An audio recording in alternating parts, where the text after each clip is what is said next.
राम राम। देखिए, वैसे बुध ग्रह के बहुत से उपाय किए जाते हैं ज्योतिष शास्त्र में, लेकिन कुछ उपाय धार्मिक मान्यताओं के अनुसार भी किए जाते हैं। जैसा कि स्कंद पुराण में कहा जाता है कि माँ दुर्गा ने जब महिषासुर का वध किया था तो उन्होंने शहद से भरा हुआ पान खाया था। इसके अलावा जब समुद्र मंथन हुआ था उस समय भी पान के पत्ते का इस्तेमाल किया गया था।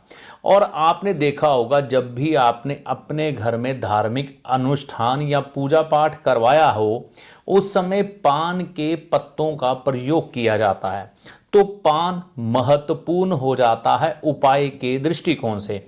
जब भी आपको बुध ग्रह का, राहु ग्रह का दुष्प्रभाव मिल रहा हो, कैसे आपकी वाणी बिगड़ रही हो, आपके संबंध परिवार से, सामाजिक लोगों से खराब हो रहे हो, व्यापार नीचे की तरफ जा रहा हो, उस समय आपको राहु और बुध ग्रह की नेगेटिव शक्ति हटाने की ज़रूरत है। उस समय इस शक्ति को हटाने में, यानी कि नेगेटिविटी को हटाने में, हमें पान बहुत मददगार सिद्ध होता है। करना क्या है, आपने किसी पान वाले के पास जाना है, शहद अपनी तरफ से ले जाना, ठीक है ना। या फिर उसको बोलिएगा कि हमने एक मीठा पान लगाना है, ठीक है।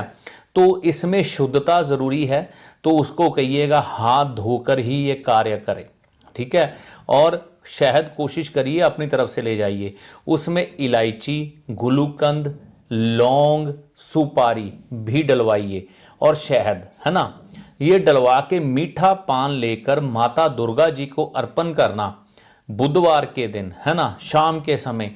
तो ये बुध ग्रह में जो राहु का दुष्प्रभाव मिला होता है ना, उसको खत्म करता है और आपकी वाणी को मीठा करता है। होता क्या है, हम अपनी वाणी के द्वारा ही तो अपने सारे रिश्ते संबंध खराब करते हैं। अब किसी को हम अपशब्द कहें तो हमें क्या रिएक्शन मिलेगा, वो हमारा मुंह तोड़ के रख देगा।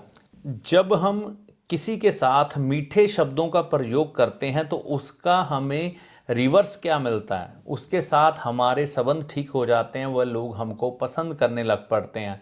इसीलिए बुध में आई हुई कड़वाहट यानी कि वाणी दोष, हमारी जीभा के ऊपर जब वाणी दोष आ जाता है तो माँ दुर्गा को भी हम वो पान चढ़ा सकते हैं। और अगर आप पान खाते हैं या नहीं खाते, मीठा पान बिल्कुल वेज, बिना किसी नशे के, माता रानी को भी ऐसा ही पान चढ़ाना है जिसमें कोई किसी किस्म का नशा नहीं होगा। आप वो सामान घर पे लाकर भी बना सकते हैं, ठीक है ना। शहद बिल्कुल कम मात्रा में डालिए और पान वाले से बनाना है तो उसको बोलना पूरी शुद्धता का ध्यान रखना कि हमने माता रानी को भेंट करना है, ठीक है ना। तो ऐसा पान बनवाकर आप माता रानी को, दुर्गा जी को शाम के समय 4 बजे के बाद सूर्य अस्त से पहले पहले चढ़ाना शुरू करें। दिन ना गिने, चढ़ाएं। आपकी वाणी, आपके प्रभाव ठीक होंगे, है ना।